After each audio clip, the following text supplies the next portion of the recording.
40.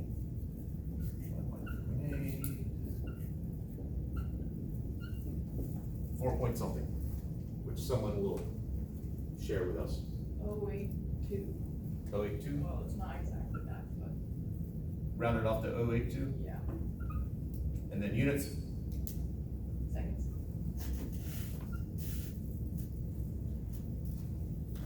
All right, that was simple enough. Okay, and then we got T. So now we could find by using numero B. How high up does the ball go with respect to release point?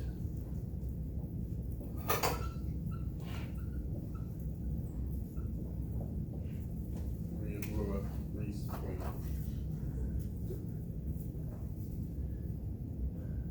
Because we can't actually, we don't know what the final position is because I don't know what the initial position is, but we can find how much it changes.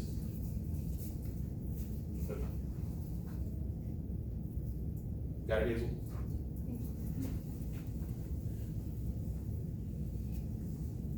And I just erased that answer. Let's see, it was 4.082. All right. So somebody shared, which equation do we use? B. All right, so my displacement is VI plus VF over 2 times 4.082.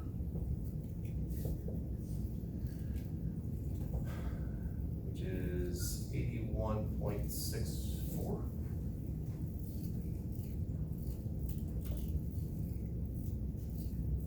I'm not opposed to making Carol's errors, so.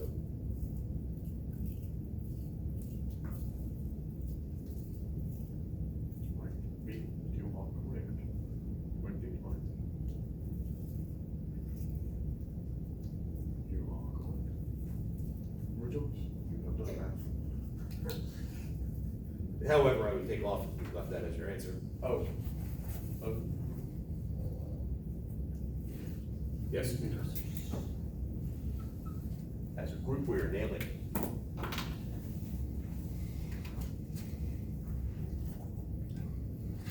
All right, questions to hear before we make it more complicated? Let's do like a class test instead. Have you seen the movie Exam? No. Anyone seen the movie Exam? You have a group of people in a room interviewing for a job, and jobs are scarce in this reality. And they have 80 minutes to do it, but they don't know what the question is. So they work as a group in order to figure out the question, and then it basically comes down to who can answer it. I've wanted to try to figure out how to do a problem like that, how to do a test like that, without the threat of violence, which came into the movie.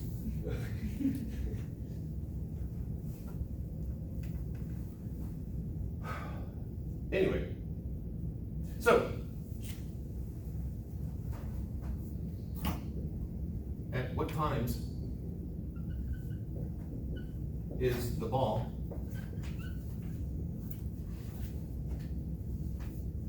50 meters above the point of release?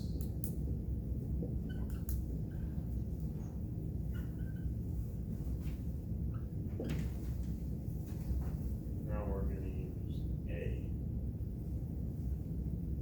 All right. Recognize that once I've changed this problem, we don't know that time anymore. We don't know that velocity. It's a, in a sense, a different problem. I'm going to use the magic of the eraser.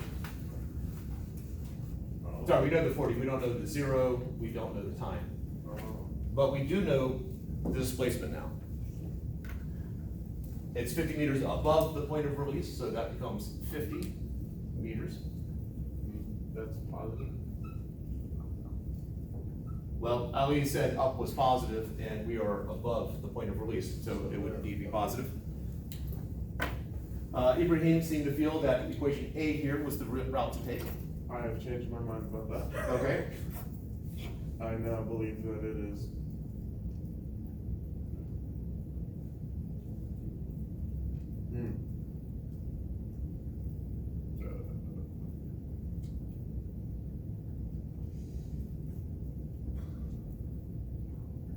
the one with change of position over, no, we don't have time. I thought we did. No. We don't have time anymore. Yeah.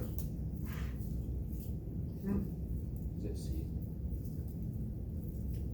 C, that we're solving for time, so if we use C, we could find speed. But we did. A? Back to A again. Oh, is that what, oh, sorry. That doesn't mean it's wrong, it's just, Ibrahim said A and then he changed his mind, so. Well, I mean, the question's asking at what times, and I know that when you change that formula into the quadratic formula, it gives you 2 times y and 1 of them, right, but I don't know if That that's is what you're it. looking for. I second back to her, and it is a. Yes, You're sounding confident. yes. GD, you almost sound confident.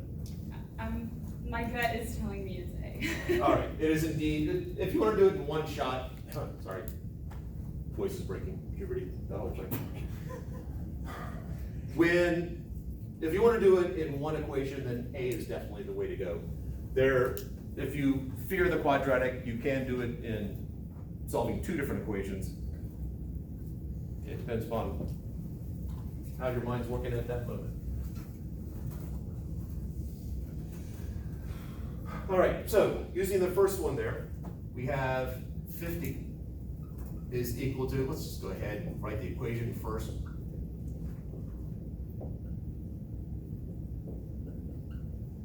=40 t plus negative 4.9 t squared. Minus. That's not the same equation that we had last time, was it? I will assume not. No. No, we have. Okay. Alright. All right. So, how do you solve it? Basically T, but I heard various words, but didn't understand any of it. Loudly, like you mean it. isolate T, that's how you get T eventually. Isolate T. Yeah, to How do just you- find T. I disagree. Make a quadratic equation and you do the math. All right, it is a quadratic equation. Oh, or make it into the quadratic formula equation. So what do you have to do to get it to the quadratic formula? Subtract 50. Yeah. And put it on the other side. Put it equal to 0. Yeah, okay. Personally, and I don't know what trauma I suffered as a child in order to make me do this, but I prefer the highest order term to be positive. Yeah. So I'm gonna bring everything over to the left-hand side. So 4.9 t squared minus 40t plus 50 equals 0. If you took everything over to the right-hand side, it would just be the negative of all those. So negative, positive, negative. You get the same answer. And so t becomes 40 plus or minus the square root of 40 squared. So I'm not blocking as much. Minus 4 times 4.9 times 50 over 2 times 4.9. Years ago, I was tutoring a young man who was taking pre-calculus, and every time he was given a quadratic problem, quadratic equation to solve, he would complete the squares, which is perfectly legitimate. But it's basically deriving the quadratic formula over and over again. So he was just stuck. He had something that worked for him.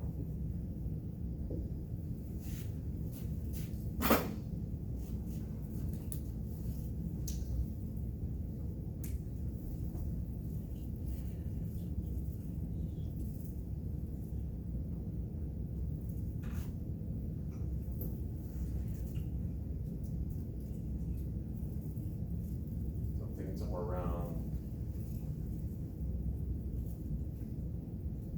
1.2 seconds and 6.8 seconds-ish.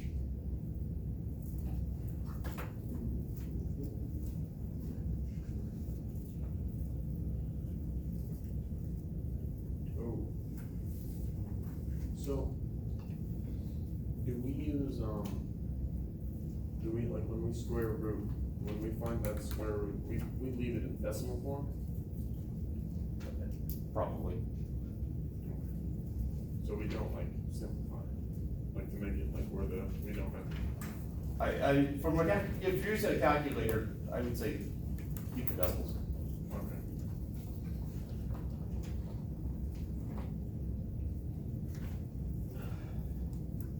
If anyone wishes to borrow a calculator, we have some up here. Oh, that's come from okay. Anyone else wish to borrow?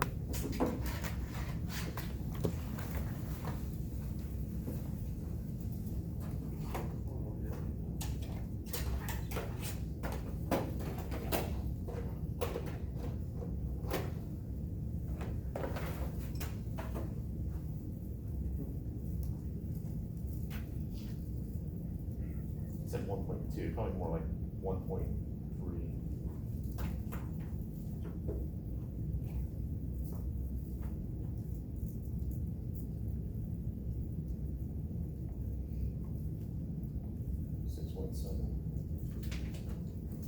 My first answer is 6.62.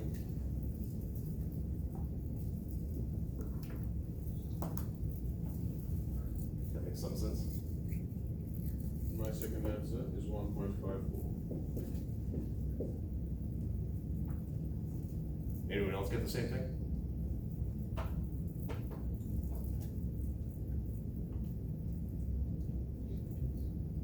You're misinterpreting the look. Oh, second. Yeah. Why are there 2 times? Because it says at what times. Okay. We need 2 times. The arc of the ball is a parabola. Almost, you're on the right track, keep going. What happened, what's the difference, what's happening physically at those 2 times? That's when the ball is at the 50 meter point in its arc from the start, from the point of release. Okay, more specifically, which way is the ball going? One time's on the way up and the other time's on the way down. Okay, yeah. I hesitate when you said the arc, the ball's just going straight up and straight down. If we plotted it out with position versus time, that would be a parabola, but the actual arc of the ball itself is just up and down. All right, so we have 2 different times there. About to change this slightly. Questions? Why did you go for race performance? Well, it's being recorded for posterity, assuming I hit the play button. Or the record button, not the play button.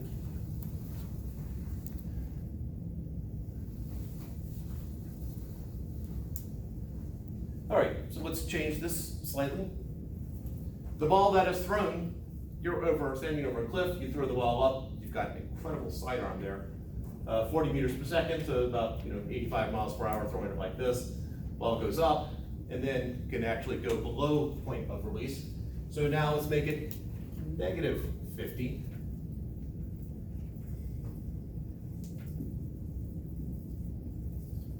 Below the point of release. What changes in our equation over there?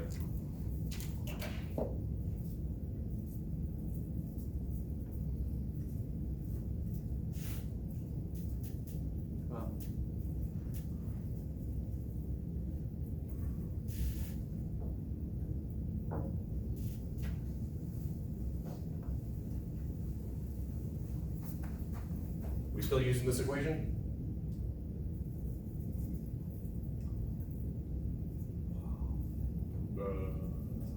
Yes, we are. Well, no, never mind. Yeah, we are. No, yes, we are, because it's going to be negative. I mean, you're still asking what time. Yeah. The only, all right, so what changed here? So what changed when we come to here? The negative Yeah. 50. And so it's negative, and that's negative. So that's negative. So now, what are the 2 times we get? No, it's going to be larger. Say it again? It's going to be a larger number. Bigger. Or a smaller number. Or, no, bigger. I see, bigger. Place your bets now. It would be nice if you have some idea about what the nature of these two answers are. Are they both positive, both negative, one positive, one negative? Completely, get complex number / imaginary.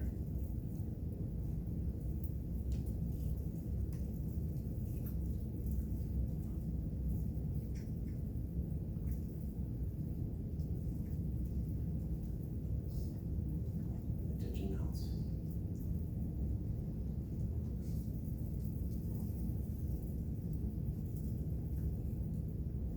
Alright, so the first answer I got was 9.26, or 9.27. And Go ahead and put the units in there for you. seconds. Their value will be a negative, which can't be real over time. Well, what is the negative number? Negative 1.10 seconds. Wait, 1, 0? Oh, what did I do?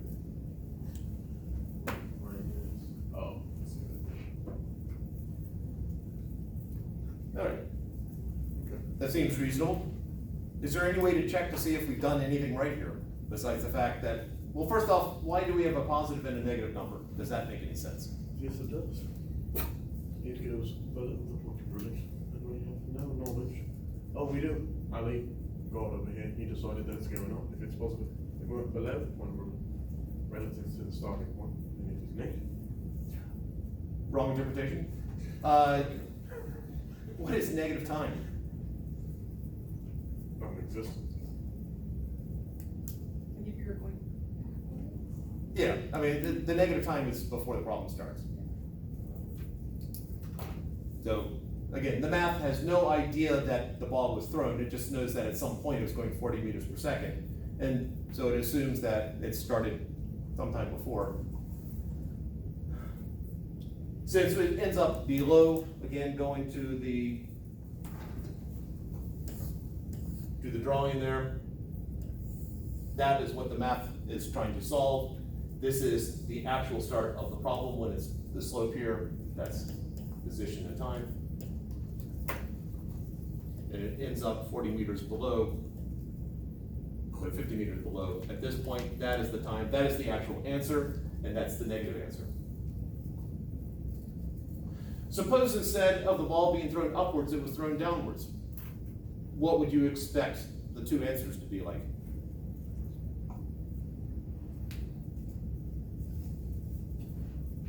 Wait, so it's just being thrown downwards, but we don't know when it's like actually started? No? Well, assume it starts at time is equal to 0. Okay. If the velocity became negative 40 meters per second, still going with Ali's up is positive, because that's just the type of person he is. If the ball's thrown downwards, what would change? The signs would be inverted. Yeah, pretty much. Where would the signs be inverted? It would be a negative 9.27 seconds and a positive 1.7 seconds. Yeah. Because then you're now solving stunning visual effects here. That's the problem you're solving now. And so the smaller magnitude should be the positive answer, and the bigger one should be the negative answer. Questions before we add another twist to it, which I think is sort of a repeat of something we did the other day, but we can do it anyway.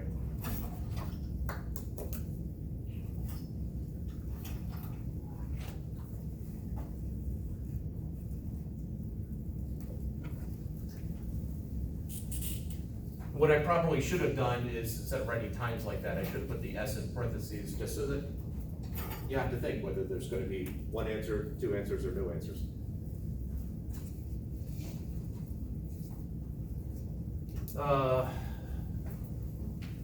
Change that. Put some of this stuff up.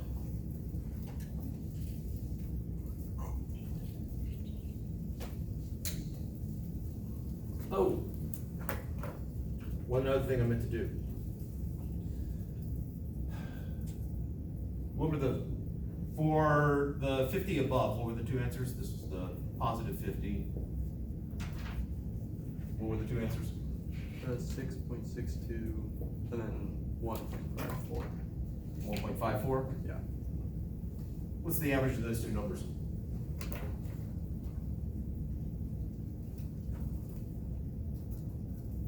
Four point oh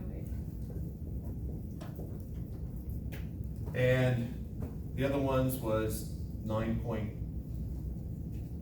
1.10 and 9.27? Yes. Was it? I thought it was -1.5, so, hold on. I have the evidence, no, I don't have the evidence, we're going with 1.1. What's the average? Say 4.08? Yeah, I got it from these. I got 3.535. I know that can't be right. Okay. All right, we have the exact same average. How long did it take, when we answered the first question, how long did it take for the ball to reach the peak?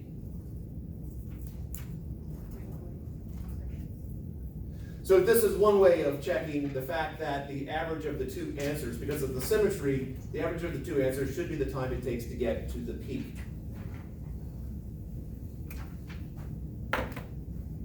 Wait, what? So why is it the same? Sorry. I said why is it the same even though they're different amounts of time? If I have a